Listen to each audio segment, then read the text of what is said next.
My name is Sadie Clark, and I just turned 18. At my birthday party last night, my dad pulled me aside, his hand resting a little too firmly on my shoulder, and whispered, "When this is over, you're going to sign a few papers for your Uncle Darren, just a formality." I smiled. I nodded. Then I walked into the kitchen, opened my laptop, and quietly transferred every single dollar of my multi-million-dollar inheritance, my grandparents' cabin, savings, investments into an irrevocable trust, just in case. The next morning, everything changed. My parents woke up expecting a normal day. Instead, they found out that the lake cabin, the accounts, the investments, everything was locked behind a legal wall they couldn't touch. My dad went pale. My Uncle Darren, who had already signed a deal to sell property he didn't even own, started calling a lawyer before breakfast. And me, I just sat there, quietly eating cereal. Before we go any further, take a second to subscribe, but only if this story speaks to you. I'd also love to know where you're listening from and what the weather feels like there right now. It always amazes me how far these stories travel. Just a quick note, this is a fictional story, with some elements enhanced using AI for storytelling. Now, let me take a step back and walk you through everything. The way it really unfolded, 6 years earlier, a summer that didn't make sense to me until last night. I was 12 when my grandfather, Arthur Clark, picked me up in his old pickup truck and drove me nearly an hour out to Silver Pine Lake. The cabin sat tucked back from the shoreline, surrounded by tall pine trees that blocked out most of the afternoon sun. The porch leaned slightly to one side. The screen door never closed properly, and the air always smelled like wood smoke, old paper, and something faintly sweet I could never quite name. "Grab the other end," Grandpa said, lifting a weathered fence rail. I did. We spent the entire morning replacing rotted posts along the south side of the property. He never rushed me. He showed me how to test the wood. Press your thumb into the grain. If it gives, it's already gone. Inside. Grandma Eleanor had iced tea and 2 sandwiches waiting on the kitchen table, the same table Grandpa built the year they got married. Later, she sat on the porch reading, and when I stepped outside, she tapped the chair beside her. We didn't talk much. We just watched the lake until the sunlight turned everything gold. That evening, Grandpa brushed the sawdust off his hands and looked at me. "This cabin stays in the family. Sadie," he said. Then he paused. "But family isn't always blood. Family is whoever shows up." I didn't really understand what he meant. I was 12. I thought he was just being poetic. He wasn't. That entire summer, I went back to Silver Pine Lake every weekend. I learned where the water heater leaked, which window stuck in the humidity, how to bleed the radiator before winter came. In October, Grandma taught me how to organize the bookshelves by color. She said it made the room feel warmer. Grandpa showed me the property lines, old iron stakes he had hammered into the ground himself decades earlier. What I didn't know was that, even then, my grandfather was already talking to a lawyer about that cabin and about me back home. Everything feels different. Our house in Brook Hollow is fine. 3 bedrooms, a patchy yard that always needs mowing, and a garage my dad, Martin Clark, turned into an office for his supply business. It's not a bad house, just not a warm one. My younger sister, Lily, is 10, and she has the bigger bedroom. It was redone last spring with soft purple walls and a desk lamp that probably cost more than everything on my shelves combined. My room still has the same worn carpet from whoever lived there before us. At dinner one night, my dad brings up the cabin. That place is just sitting there losing value, he says, slicing his steak. Taxes alone are draining money. We should sell it and reinvest. My mom, Rachel, nods like it's already decided. That makes sense. Grandpa said the cabin stays in the family, I say quietly. My dad laughs, not harsh, just dismissive. You were a kid. Sadie. He was being nice. No one asks me anything after that. The conversation shifts to Lily's debate trophy. Regional finalist. My mom already framed it and hung it in the hallway. I won the district science fair 2 weeks ago. The ribbon is still sitting in my backpack. After dinner, I clear the plates. On the counter, half hidden under a grocery list, I notice a glossy flyer. Silver Line Development, lakefront properties, premium acquisition opportunities. There's a handwritten phone number scribbled in the corner. Not my dad's handwriting. I put it back exactly where I found it. Upstairs, I sit on my bed and think about my grandparents' cabin, about the table my grandfather built with his own hands, about the way my grandmother always knew exactly what I wanted before I said a word. Then I think about that flyer. Someone is already turning that place into numbers. 2 years later, my grandfather dies. I'm 14. The funeral is quiet. Gray sky, damp grass, folding chairs sinking into the ground. I sit in the second row, holding his old handkerchief, the fabric worn soft, still carrying that faint pine scent. At the reception, I notice my dad and his brother, Uncle Darren, standing near the dessert table. They're not eating, just talking in low voices. Darren has a folder tucked under his arm. My dad keeps nodding. I catch one sentence.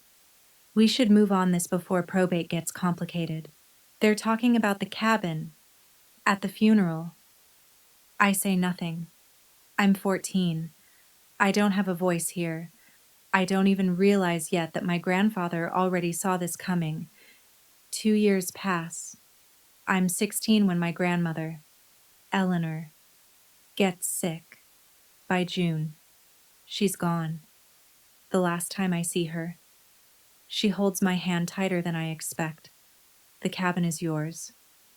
Sadie. She whispers, don't let them take it. Promise me. I promise.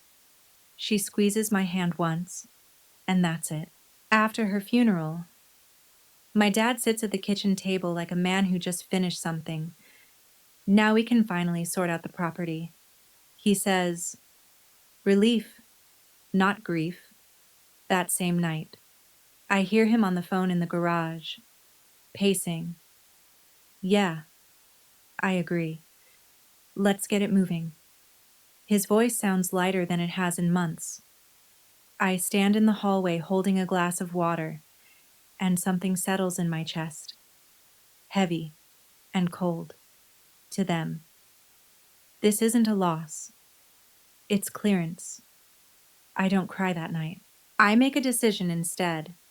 I just don't know yet how I'm going to carry it out.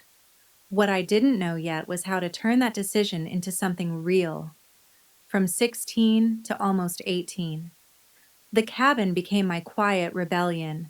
Every Saturday morning, I drove out to Silver Pine Lake in a used car I bought with babysitting money. No one told me to go. No one expected me to care. But I did.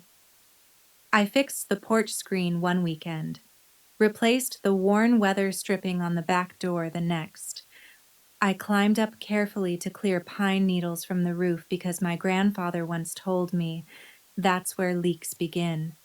It wasn't just maintenance, it was loyalty. At home, the language started to change, slowly at first, then all at once. The cabin stopped being my grandparents' place and became something else. Family property. My dad said at dinner one night, like it had always belonged to everyone. Uncle Darren started showing up more often, every other Sunday, sometimes with folders, sometimes with his laptop open, scrolling through real estate listings like he was already halfway through a deal. I tried to speak up once. What about Grandma's wish she wanted me to keep it? My mom placed her fork down gently, her voice calm but final. She was emotional at the end. Sadie, this is business? That word again. Business. They used it to replace everything that used to mean something. By the time I was 17, my dad stopped pretending to include me. When you turn 18, we'll figure this out as a family, he said. I understood exactly what that meant. His decision, not mine. One cold afternoon in November, I was alone at the cabin, clearing out a hallway closet filled with old blankets and boxes. That's when I found it, a sealed envelope. My name was written across the front in my grandmother's handwriting. Inside was a single business card. Helen Brooks, attorney at law, Clark Family Trust. My hands shook, but not from fear, from recognition. She left this for me. She knew I would be the one to find it, not my dad, not my uncle, me. I slipped the card into my wallet and said nothing. I didn't call. Not yet. 3 months before my 18th birthday, the call came anyway. Thursday evening, I was sitting on my bed doing homework when my phone lit up with an unknown number. Sadie Clark. This is Helen Brooks. I was your grandparents' attorney. Her voice was steady, measured, careful. I need to speak with you before your birthday. There are things you need to know, and there isn't much time. That Saturday, I went to her office alone. She sat across from me, silver hair pulled back, glasses resting on a thin chain. The room smelled like old paper and coffee.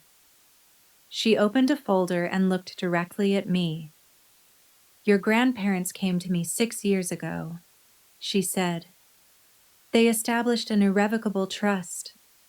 She paused just long enough for the words to settle. The cabin, a savings account, and an investment portfolio. Total value just over $2 million.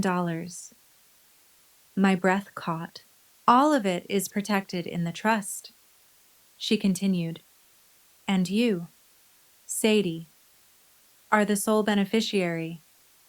For a moment, the room didn't feel steady. They hadn't just left me something. They had trusted me with everything. I sat there, staring at the document with my name printed clearly on the second line. Helen explained it calmly. My clients transferred everything into the trust while they were still alive. Legally. It never became part of their estate. It cannot go through probate. Your father and your uncle have no claim. She slid another paper toward me, a summary of the trust. Clean, official, final. The title to the cabin was recorded under the trust 6 years ago. She added, Your father doesn't know that. I swallowed. Why didn't they tell him? Helen paused, then spoke carefully. Your grandfather said this exactly. My sons will sell that cabin before the funeral flowers wilt. The room went quiet. I looked down at the paper again. My name's still there, solid and undeniable. Then she added something else. In the past month, someone has been making inquiries at the county office about the cabin's title. After that meeting, I started paying attention, not in a dramatic way, just quietly. The next Sunday, Uncle Darren came over for dinner like usual. After we ate, he and my dad disappeared into the garage. The door didn't close all the way. I wasn't trying to listen, but I heard enough. I already signed the purchase agreement with Silverline. $450, Darren said. We just need the title clean before closing. My dad's voice followed. How do we do that? Quit claim deed. Dad's gone. Mom's gone. We're the legal heirs. We transfer it to ourselves. Record it. Then sell. A pause. Is that legal? It's standard. Nobody's going to question it. Another pause. Then my dad. Quieter. What about Sadie? My chest tightened. Darren answered immediately. She's 17. She can't do anything. By the time she turns 18, the sale will already be done. We'll give her a cut. 50 grand for college. She'll be grateful. I stepped back from the door. My hands suddenly cold. He had already signed a deal. $450,000 for a cabin he didn't own, on land controlled by a trust he didn't even know existed. That night, I sat on my bed and texted Helen 2 words. They're moving. She replied in 3 minutes. I expected that. Come see me Saturday. We'll prepare everything. I put my phone down and stared at the ceiling. In the next room, Lily was laughing at something on her show. Downstairs, my parents were talking like nothing was happening, and somewhere in my uncle's folder, there was a contract that meant nothing. He just didn't know it yet. Saturday morning, I sat across from Helen again. This time, she drew out a timeline on a legal pad, connecting dates like pieces of a strategy. The title is already under the trust. She said, if your uncle files a quitclaim deed, the recorder will reject it.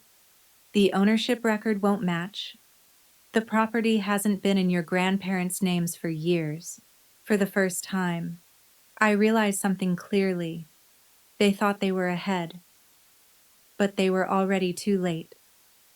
Helen leaned back slightly, her voice still calm but more serious now. If your uncle submits additional documents, something like an affidavit of heirship or even a falsified record, he could create what's called a cloud on title. It wouldn't give him ownership, but it could lock the property in legal disputes for months, maybe even a year. I felt my stomach tighten. So I have to act first, I said. You have to act on time, she corrected gently. She tapped the calendar on her desk. The moment you turn 18, you become a legal adult. You can formally accept your role as successor beneficiary. Once you sign, I will file a Ellis pendens at the county office first thing the next morning. That places a public legal notice on the property. It freezes the title. No one can transfer or record anything against it. I nodded slowly. What do I need to do? Show up and sign one document. She said, I'll handle everything else. I hesitated. Should I tell my parents? Helen removed her glasses and looked directly at me. Your grandfather didn't ask me to negotiate with them. He asked me to protect you. That settled it. When I got home, my dad was already in the kitchen, unusually cheerful. Good news. He said, I'm throwing you a birthday party. Big one. Whole family. Saturday night. You only turn 18 once. My mom smiled. Lily clapped excitedly. I smiled too. My dad was planning my birthday. My uncle was planning to sell my cabin. And I was sitting there, pretending everything was normal, knowing that in 9 days, everything would change. That night, lying in bed, was harder than I expected. Part of me wanted to go downstairs and say it out loud, to tell him I knew. But if I did, they would find another way. So I stayed quiet, and I waited. Let me ask you something. Have you ever had to stay silent to protect yourself? Even when every part of you wanted to speak? Tell me. I read every comment, because this story is just getting started. 5 days before my birthday. My mom sat down next to me on the couch.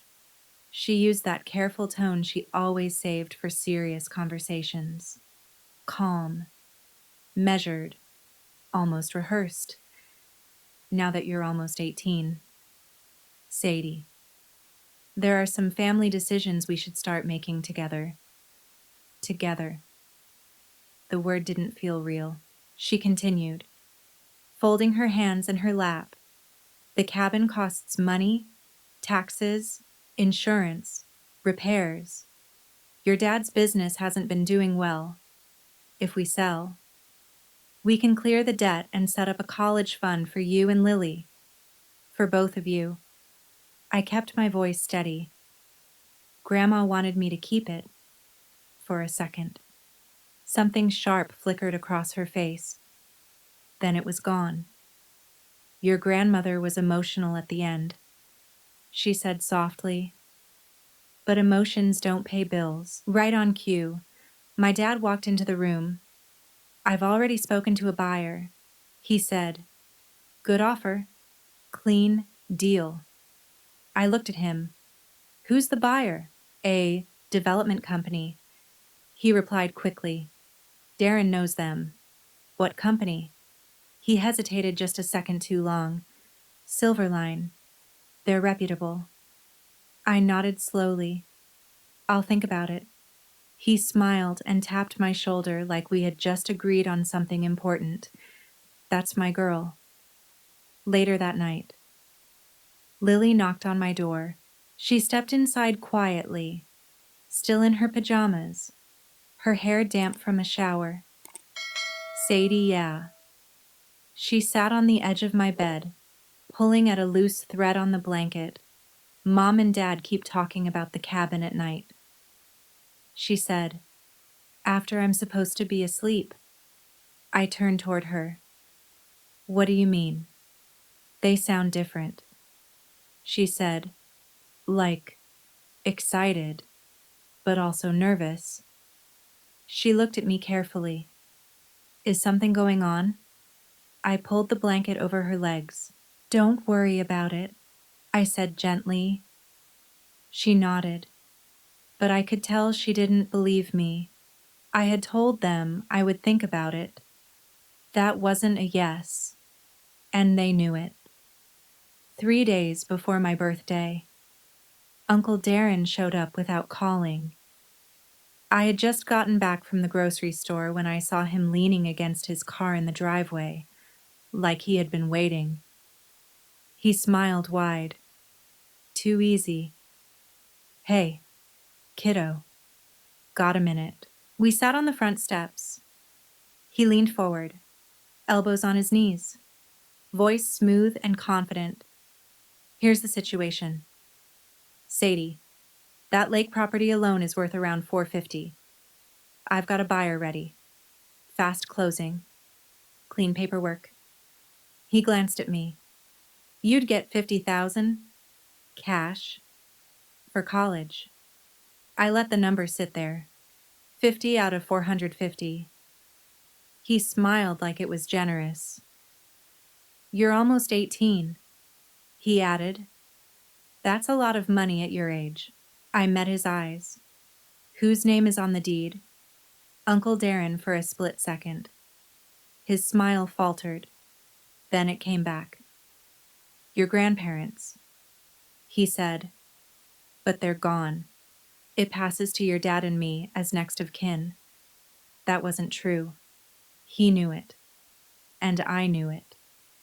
But he was counting on me not understanding.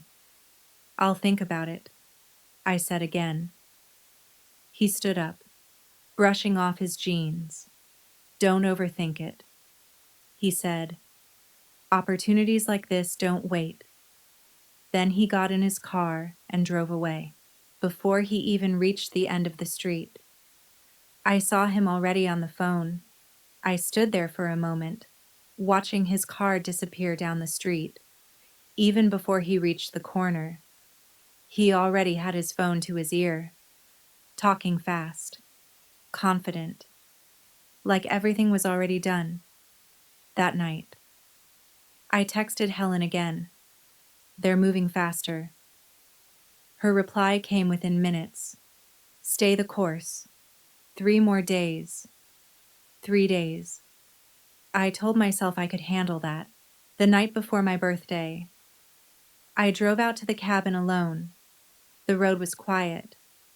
Empty in that way, it only gets late at night.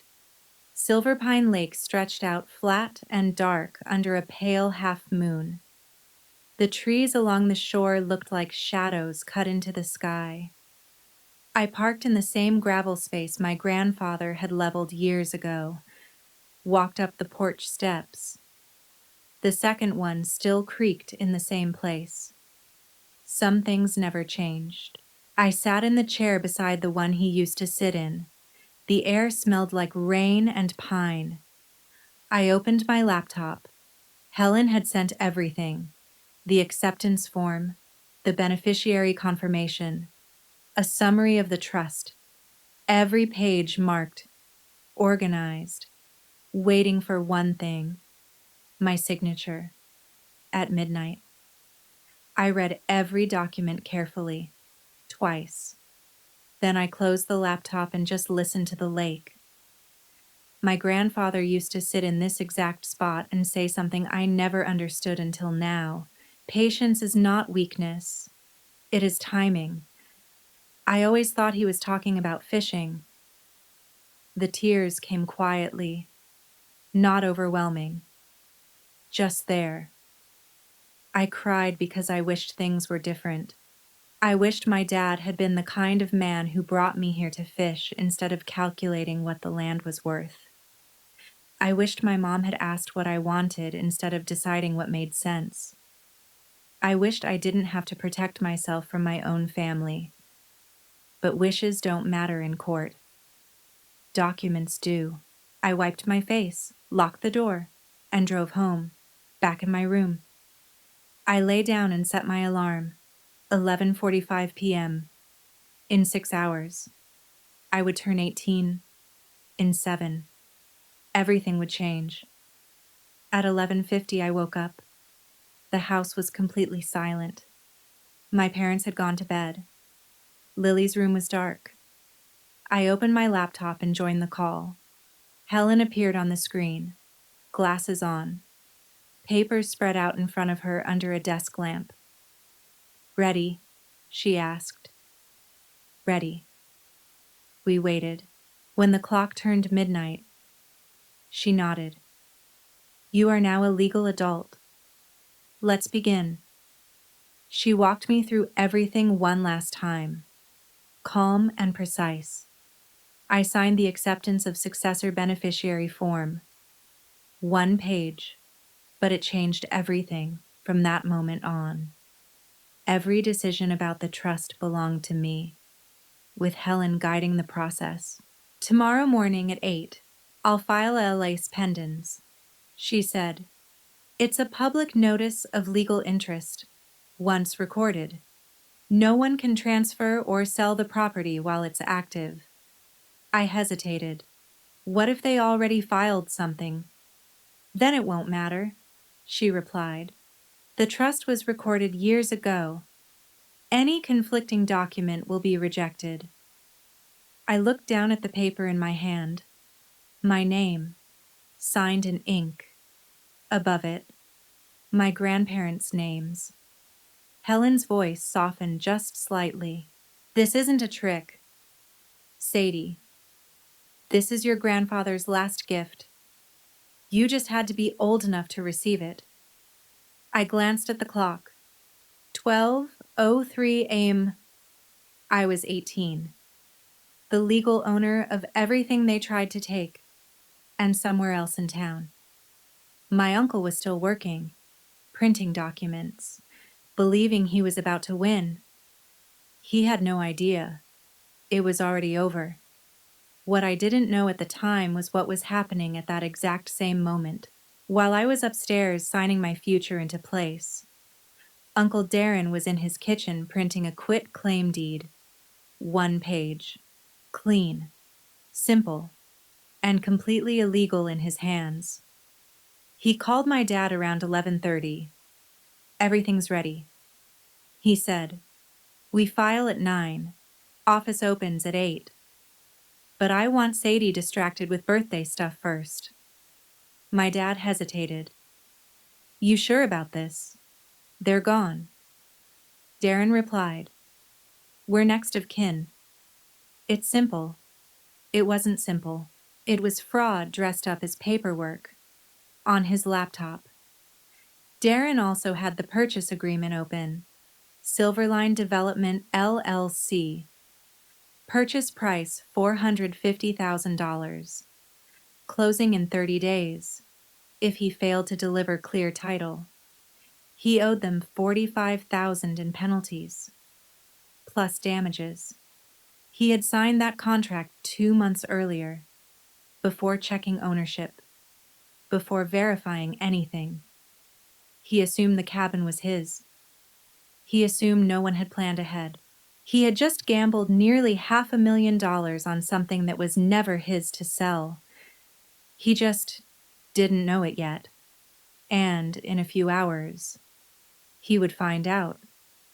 My birthday party started at 4 in the afternoon. The house was full. Neighbors, family friends, people from church, a couple of my dad's old business contacts. Around 20 people in total. There were balloons, a silver banner, a cake from the bakery downtown. I smiled. I thanked everyone. I opened gifts, a journal, a gift card, a picture frame, in my jacket pocket, folded carefully. Was the paper I signed the night before? I didn't need to touch it. It was already done. My dad stood near the cake and tapped his glass. The room quieted. "I just want to say Sadie is officially an adult today," he said, smiling. "Rachel and I are very proud of her." He paused, looking around, and as a family, we have some exciting plans ahead. Then he looked at me. "Right. Sadie." Every face in the room turned. I held his gaze. "Thanks, Dad," I said. "Nothing more." He waited for a second, then laughed it off and raised his glass. The room followed. Conversation picked back up. Across the room, I saw Uncle Darren near the front door, checking his phone, typing quickly, his attention somewhere else entirely, waiting, planning, counting on tomorrow. As I walked past the window, Mrs. Harper, our neighbor from the cabin next door, reached out and lightly caught my arm. She leaned in close, her voice low, her lavender perfume soft but familiar. "I need to tell you something," she whispered. Mrs. Harper leaned closer, her voice barely above a whisper. "Your grandmother would want you to know this," she said. "I saw your uncle at the cabin last week. He wasn't alone. 2 men in suits. They were walking the property line with a measuring tape." My chest tightened. "He brought buyers out there," she continued. "Before he even owned it. That told me everything. He wasn't planning. He was already selling. Later, After the cake was cut and plates were passed around, my dad stood up again. This time his voice was louder, more controlled. The kind of voice people use when they want to make something official. "Before we finish tonight," he said, "I want to share something with everyone." He placed his hand on my mom's shoulder. "Our family has been going through a difficult time financially. Some of you know about the business. It hasn't been easy." There were quiet murmurs around the room, but my parents left us something. He continued, "The cabin out at Silver Pine Lake. I felt the words before I understood them, and, as a family, we've decided to sell it. It's the responsible thing to do. It will secure our future. We've decided." He looked directly at me. "Sadie understands." He said, "She knows this is what's best for all of us." Right. Every eye in the room turned toward me. Neighbors who had watched me grow up, Mrs. Harper near the window, Lily half hidden behind the couch. My mom smiled softly. "This is what families do. We make sacrifices for each other." I set my fork down slowly. The sound echoed in the silence. "I never agreed to sell the cabin. Dad?" His smile didn't disappear, but it changed, tightened. "She's just nervous," he said lightly. "Big day." "I'm not joking." Uncle Darren stepped forward from the doorway. "Sadie, come on. This isn't the time." I picked up my glass, took a slow sip of water, then set it back down. "You're right," I said calmly. "This isn't the time." I looked straight at him. "The time is 8 a.m. tomorrow." Silence. His phone buzzed in his pocket, but he didn't move. No one did. One by one, people started leaving. Polite smiles, quiet goodbyes. The kind people use when they can feel something breaking but don't want to be there when it happens. Within half an hour, the room was nearly empty. Just family, Mrs. Harper, and 2 neighbors lingering near the door. As soon as the last guest stepped out, my mom turned toward me. Her voice was controlled, but sharp enough to cut. "Do you have any idea what your father is dealing with right now?" She stepped closer. "He could lose this house, the one you live in every day. And you're holding on to a cabin you visit on weekends. I go there every weekend," I said quietly. "That's not the point." She pressed her hands against the counter. "We are a family. Families make decisions together. And if you actually cared about this family, you wouldn't need a lawyer telling you what to do." The room went still. I stared at her. "How do you know about a lawyer?" She didn't hesitate. "Darren found the business card in your bag." "Helen Brooks. Who is she?" "Sadie." My stomach dropped. Not from fear, from realization. They had been going through my things, searching, before I could answer. Mrs. Harper's voice cut through the room. "That girl has every right to speak to a lawyer," she said firmly. My mom turned sharply. "This is a family matter." Mrs. Harper didn't move. "I knew Eleanor for 40 years. She said, "I think I know what she would have wanted." The silence between them felt heavy. I didn't say anything. I didn't need to. Not yet. A moment later, Mrs. Harper left. The remaining neighbors followed, closing the doors softly behind them. Now it was just us. My dad, my mom, Uncle Darren, Lily, and me. My dad walked over and closed the kitchen door. The hum of the overhead light filled the space. He pulled out a chair, sat down slowly, and folded his hands on the table. His voice dropped, steady, and deliberate. Here's what's going to happen. Sadie. My dad leaned forward slightly, his voice low but firm. Tomorrow morning, Darren and I go to the county office. We file the paperwork. The cabin sells. You get your share. And we move forward as a family. I held his gaze. What's my share? 50,000. He said. I didn't look away. Out of how much he didn't answer. From the doorway. Uncle Darren spoke instead. Don't make this harder than it needs to be. I turned back to my dad. And if I say no, his jaw tightened. If you fight this, he said, you're on your own. No help with college. No more living here. The room went completely still. Even the sound of the house seemed to fade. You're threatening to kick me out on my 18th birthday, I said quietly. I'm asking you to be part of this family. I pushed my chair back and stood up. My hands were shaking, but my voice wasn't. I am part of this family, Dad. I'm the part that keeps promises. I walked past him, past my mom, past Uncle Darren. Lily was sitting on the stairs, her knees pulled to her chest, watching everything with wide eyes. I didn't stop. Upstairs, I closed my door and sat on the edge of my bed, trying to steady my breathing.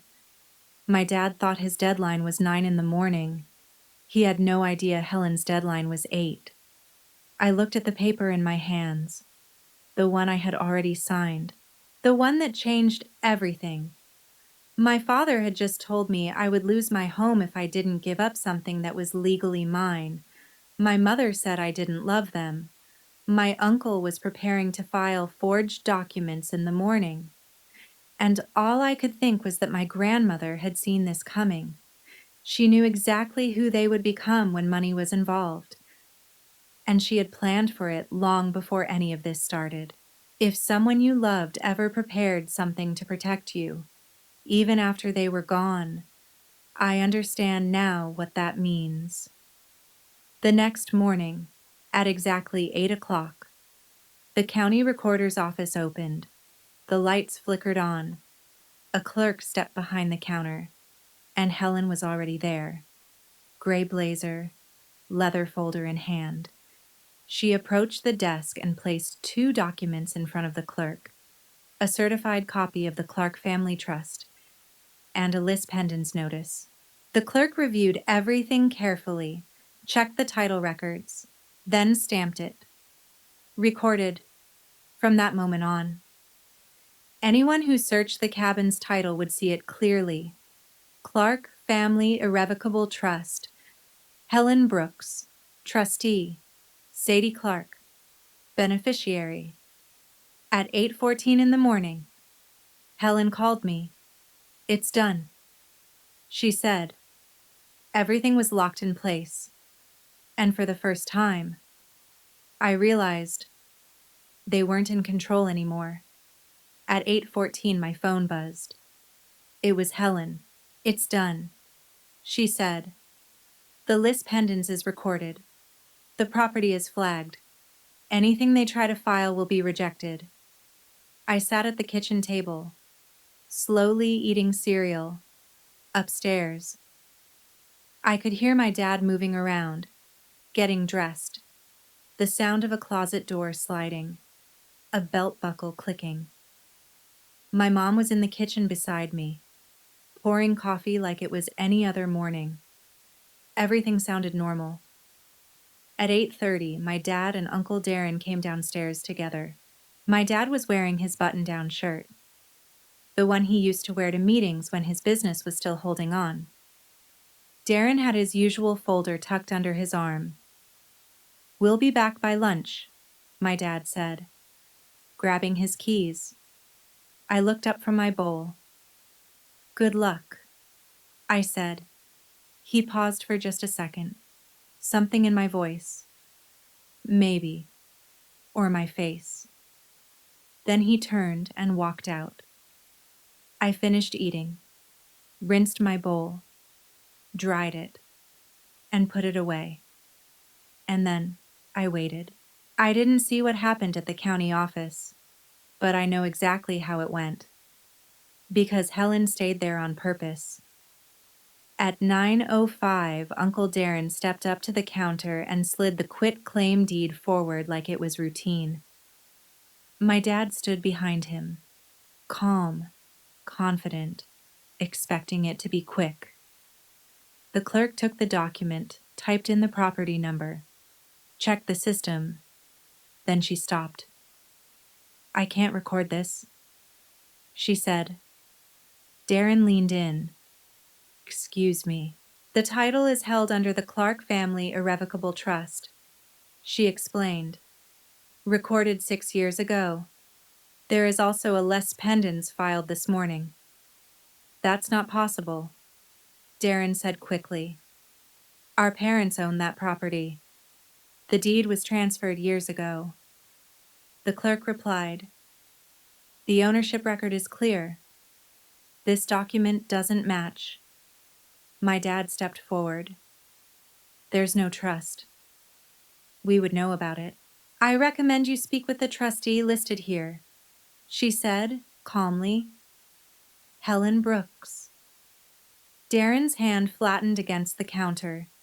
His face drained of color. That name was no longer a secret. It was on public record now. My dad turned to him slowly. "You said this was simple. I didn't know about any trust."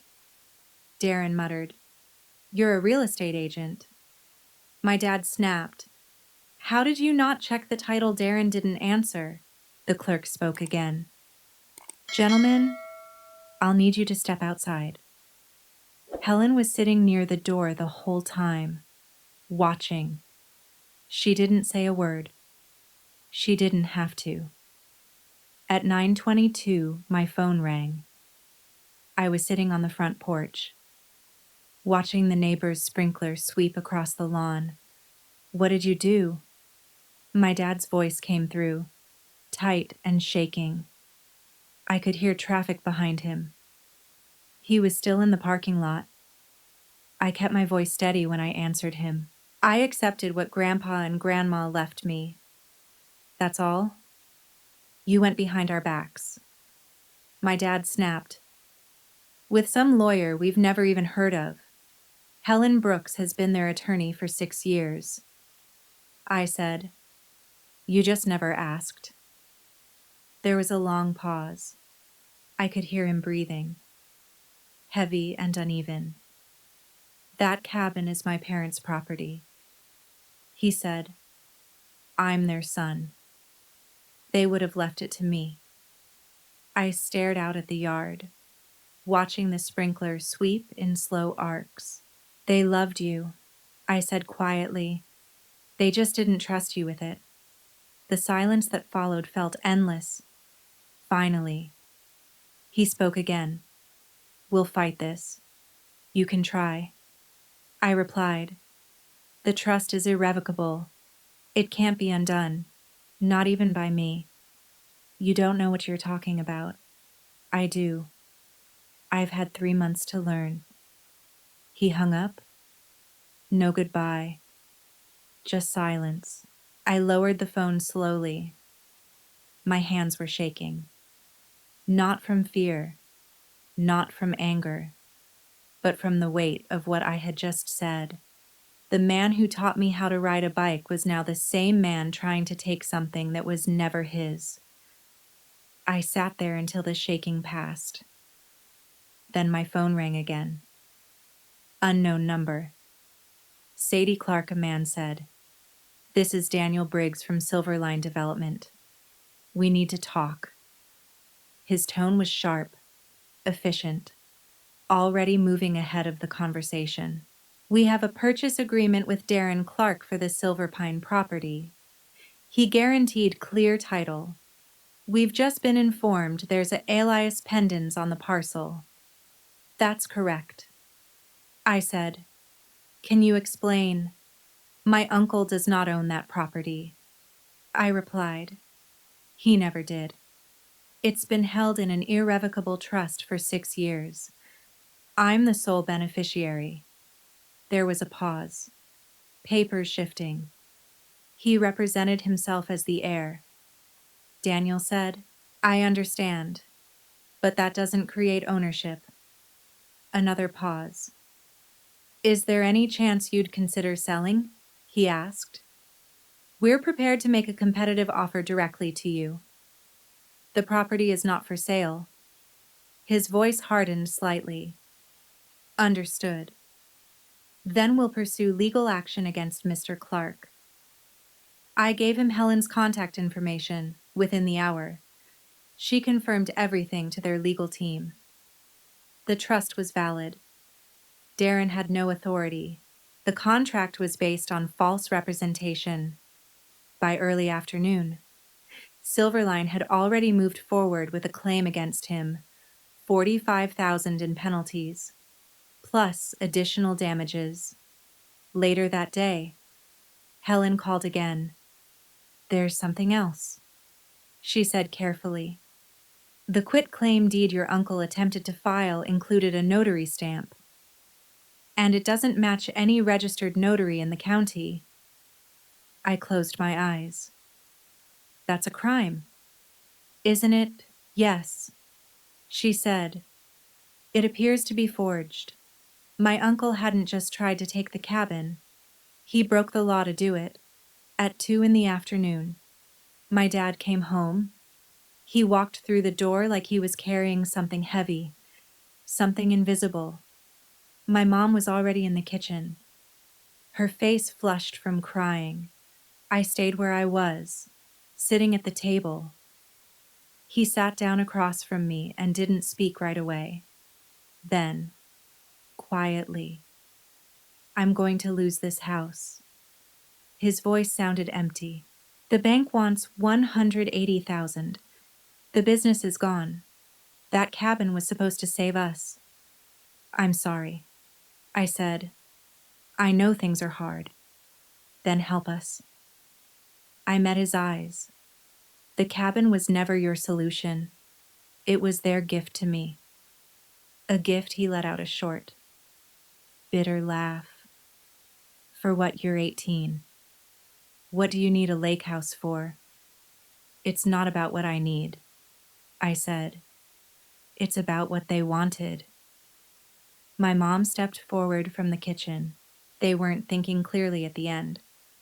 She said, they were old. They were clear enough to plan this 6 years in advance. I replied. My dad slammed his hand against the table. I'll contest the trust. Before my dad could say anything else, a voice came through my phone. I had called Helen before he walked in and left the line open on speaker, not to trap him, just to save time. Mr. Clark, she said, calm and professional, contesting an irrevocable trust established 6 years prior to the grantor's deaths, with full legal capacity and proper documentation, would cost more in legal fees than the property itself. I would strongly advise against it. The kitchen went silent. Even the small drip from the faucet sounded loud. My dad looked at me, not the way he had earlier, not with anger. For the first time, I saw something else in his eyes. Recognition. 2 hours later, the phone rang again. My dad answered in the living room. I stood in the hallway, close enough to hear every word. Silverline is suing me, Uncle Darren said. His voice sounded stripped raw. $45,000 in penalties, plus damages. They're saying I committed fraud. My dad didn't raise his voice. Did you? I thought we owned it. You're a real estate agent. My dad said coldly. You check titles for a living. How did you not verify it? I assumed. You assumed? My dad repeated. And now everything's gone because you assumed. There was a pause. You wanted the money too, Darren shot back. I didn't forge a notary stamp. Silence. Then Darren again. Quieter this time. I didn't forge it. I just used one. That's still forgery. My dad said, "You know that." Darren's breathing grew heavier. "I need a lawyer." "So do I," my dad replied. Then, after a brief pause, "Don't call this house again until you've talked to one." He hung up. I heard him sit down on the couch. The springs creaked under his weight. Then nothing. I went upstairs. Lily's door was open. She was sitting on her bed, headphones around her neck, eyes wide. "Is Uncle Darren in trouble?" she asked. "Yes," I said. "And Dad?" I sat beside her. "Dad made bad choices," I said carefully. "But Uncle Darren made worse ones." She nodded slowly, trying to understand something too big for her. I left her room and went to mine, sat by the window. Outside, everything looked the same. A dog walker passed by. A sprinkler hissed across a lawn. The world didn't stop, but something had changed. I didn't feel like I had won. I felt like someone who had just walked through a fire and hadn't yet turned around to see what was burned over the next 3 weeks. Everything unraveled, one piece at a time. Silverline filed a civil lawsuit against Uncle Darren, breach of contract, misrepresentation. They demanded the $45,000 penalty plus another $60,000 in damages and legal fees. The papers were delivered to his apartment. He signed for them himself.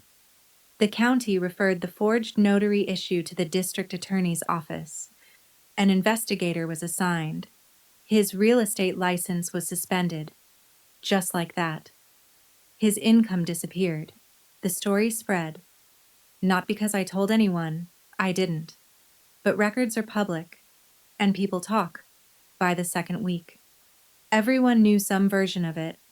At the lake, at church, at the grocery store. Darren called me once. I answered. "Sadie, please," he said. "Ask your lawyer to remove the lease pendants. If the title clears, I might be able to negotiate with them. Reduce what I owe." I listened. Then I said quietly, "The lease pendants protects my property. It stays." There was a long pause on the line, and for the first time, I realized something clearly. This wasn't just about money anymore. This was about consequences. Your grandparents would be ashamed of you. I let his words hang there for a moment. Then I answered quietly, "They're the ones who set this up. They chose this. They chose me. So I don't think shame is what they'd feel." He hung up without another word. I set my phone down and stared at the wall. There was a framed photo on my desk. Me and my grandfather, standing beside the fence we fixed that summer when I was 12. I didn't move it. I didn't need to. My dad never contested the trust. Helen had been right. The legal cost alone would have buried him, and the case would have gone nowhere. An irrevocable trust, properly documented and recorded years in advance, is almost impossible to break. Instead, he did something he should have done long before any of this. He sold the supply store at a loss, just enough to negotiate a repayment plan with the bank. The house stayed, but barely. The savings didn't. My mom went back to work. First time in 10 years. She took a job at a pharmacy on Maple Avenue, the same chain she worked at before Lily was born. She didn't talk about it much. When people asked, she said she wanted to stay busy. No one believed that, but no one pushed. The town knew, not every detail, but enough. The version that spread was simple. Two brothers tried to sell a cabin that wasn't theirs, and their daughter stopped them. Some people called me brave. Some people called me cold. I didn't correct either of them. My dad and I didn't speak for 2 weeks after that morning. The house felt different, quiet in a way that didn't feel temporary, like something had shifted and wasn't coming back. One afternoon, Mrs. Harper stopped by. She brought a pie, apple, still warm. "Your parents made their choices," she said, setting it down on my desk. "But they're still your parents. Don't carry their shame. That belongs to them." I nodded. Later that week, Lily called me. She was at a friend's house. Her voice was softer than usual. "I don't understand everything," she said, "but I'm sorry they put you through that." My throat tightened. "Thanks." "Lily, are you okay?" "I'm getting there." A few days later, on a quiet Saturday morning in late April, I drove out to the cabin. The trees along the road were starting to bloom, white and pale pink against the dark water of the lake. I unlocked the door with the same key my grandfather gave me when I was 14, in case you ever need it. He had said, I didn't realize then that I would. The cabin smelled exactly the same. Pine, old books, and that faint sweetness I could never name. I walked through every room slowly. The kitchen table he built was still solid, still level. The bookshelves my grandmother arranged by color were exactly the same. The bedroom where she used to read to me. The porch where my grandfather and I would sit, watching the lake turn gold in the evening light. Nothing had changed, except everything. At the desk near the window, I opened the top drawer. Inside was an envelope, my name written on the front in my grandfather's handwriting. Helen had told me it would be there. I opened it carefully. A single page, blue ink. His handwriting uneven toward the bottom, the way it always got when he was tired. He wrote that he knew his sons would try to sell the cabin. He said he didn't blame them. My dad was his son. He loved him, but he never understood the difference between something that has value and something that is valuable. He wrote that he chose me, not because I was perfect, but because I cared about the place itself. Because I asked if the roof needed fixing before I ever asked what it was worth. I read the last line twice. Take care of it. It took care of you first. I folded the letter slowly. Then I walked outside and sat down on the porch. The same chair, the same view. And for the first time in a long time, everything felt quiet in a different way. I sat there on the porch for a long time, just breathing, the kind of quiet that doesn't feel empty, the kind that feels earned. A week later, Helen called me again. Good news. She said, the lease pendants can be withdrawn now. There's no longer an active threat to the title.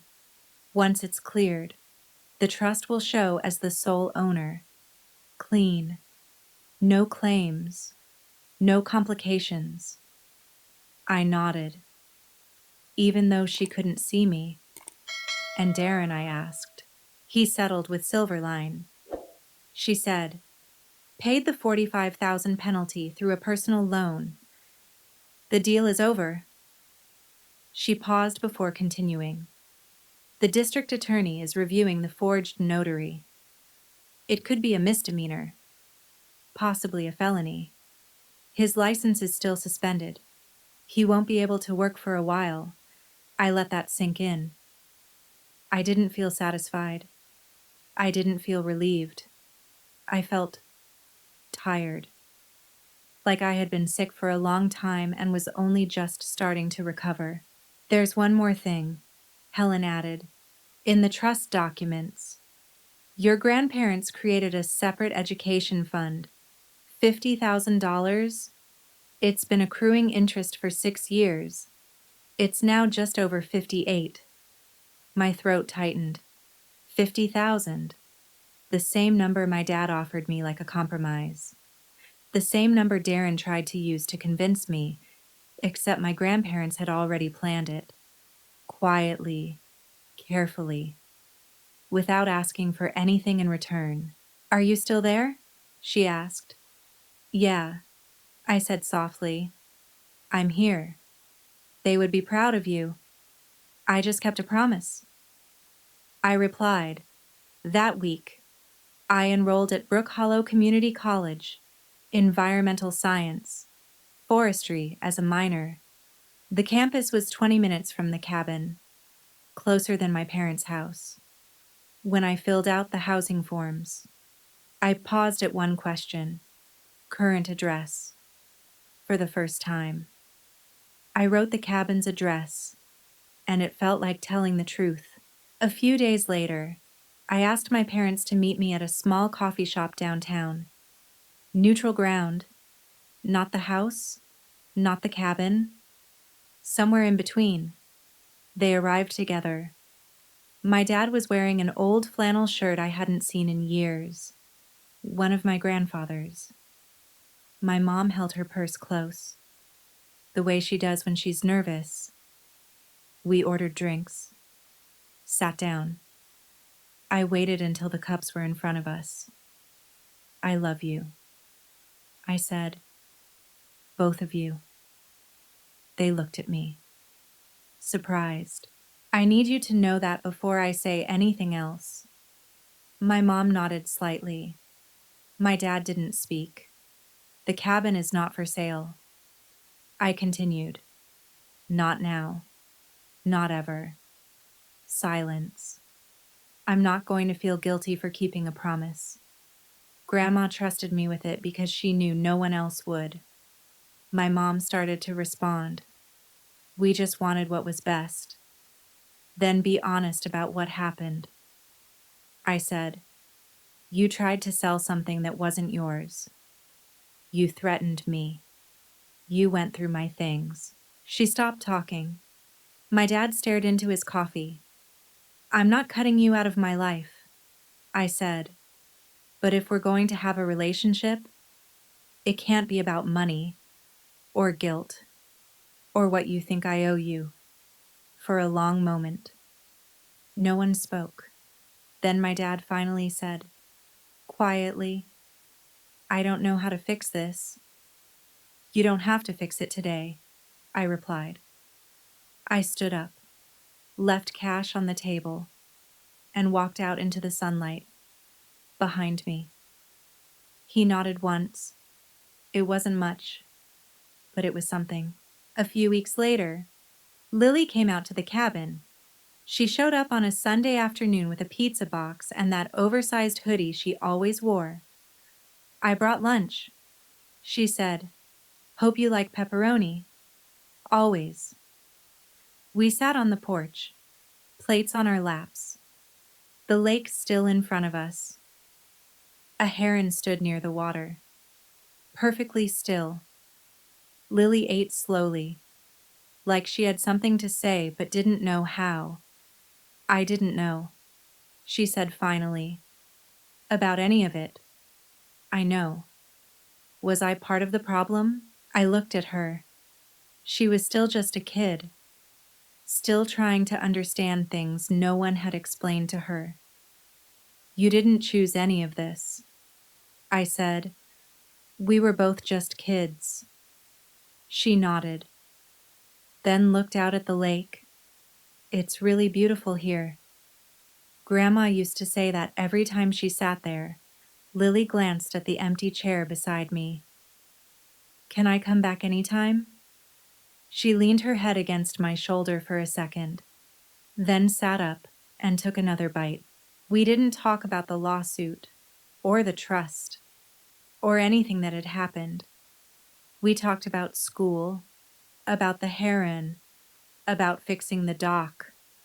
Simple things, normal things, and for the first time, I understood something clearly.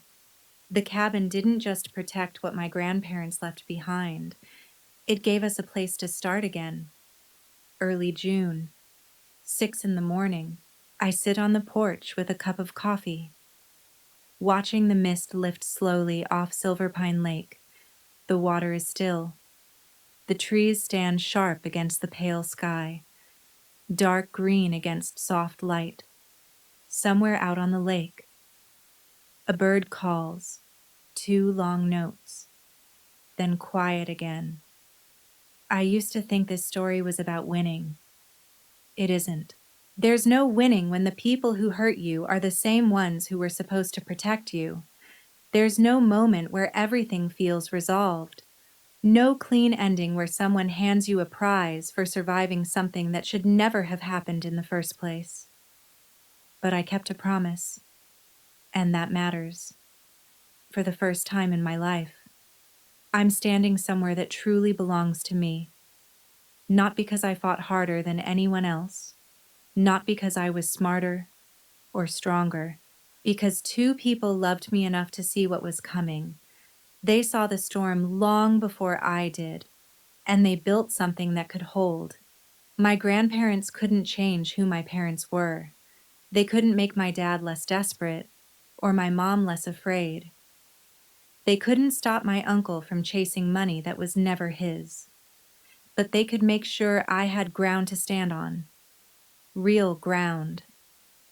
I take a slow sip of coffee and look out across the water. The mist fades. The lake turns clear. And in that quiet, I finally understand something simple. Some things have value, but some things are valuable. And only one of those is worth protecting.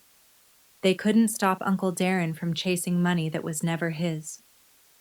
But they made sure I had something real to stand on. I think about the letter still resting in the drawer inside, about my grandfather's words. The difference between something that has value and something that is valuable. This cabin has both. One can be counted, priced, sold. The other can't. And for 2 years, my family was looking at the wrong one. I take another sip of coffee as the last of the mist lifts from the lake. The water turns a clear, steady blue, stretching out without interruption. Nothing about this place is loud. It doesn't demand attention. It just stays, solid, quiet, certain. The same way my grandparents were. I used to think strength meant fighting harder, proving something, winning. But standing here now, I understand something different. Sometimes strength is choosing what not to give away. Sometimes it's keeping a promise, even when it costs you something, even when it changes everything. The dock creaks softly as the water moves against it. A breeze passes through the trees, carrying that familiar scent of pine and old wood. For the first time, I don't feel like I'm holding on to something. I feel like I belong to it. And that changes everything. If you choose to stand your ground as I did to defend what truly matters and keep your promises even in difficult times, right, I support it. If you choose to do otherwise, whether for practical reasons or family pressure, and have to compromise your self-worth, right, I'm making a trade-off. Every opinion deserves respect. And if you're still hesitant, still thinking it over, right, maybe. Sometimes the hardest choices are the ones that shape who we are. There was a moment when everything I believed about family, trust, and belonging quietly fell apart, and in that silence, I had to decide who I was going to be. I didn't choose the easy path. I chose to keep a promise. And through that choice, I learned something I'll carry for the rest of my life. Love isn't proven by sacrifice without limits, but by respect, honesty, and the courage to protect what truly matters. What stayed with me most wasn't the conflict or the loss. It was the realization that someone had believed in me long before I believed in myself. My grandparents didn't just leave me a place, they gave me a foundation. They showed me that real value isn't measured in money, but in meaning, in memories, and in the quiet strength to stand your ground when it matters most. If this story made you feel something, then you already have something valuable to share. Your experiences, your choices, your voice, they can inspire someone who feels alone right now. So don't hesitate to leave a comment and share your story. You are part of a community where every voice matters. If you found meaning here, consider subscribing, liking, and sharing this video so more people can find it too. I'd love to see you in the next story. Welcome to Family Confessions. Our stories go beyond entertainment, helping viewers recognize toxic behaviors, understand boundaries, and reflect on their relationships, while reinforcing self-worth and the strength to heal and move forward. Each video follows a structured workflow ensuring quality and value for our audience. Thank you for being here.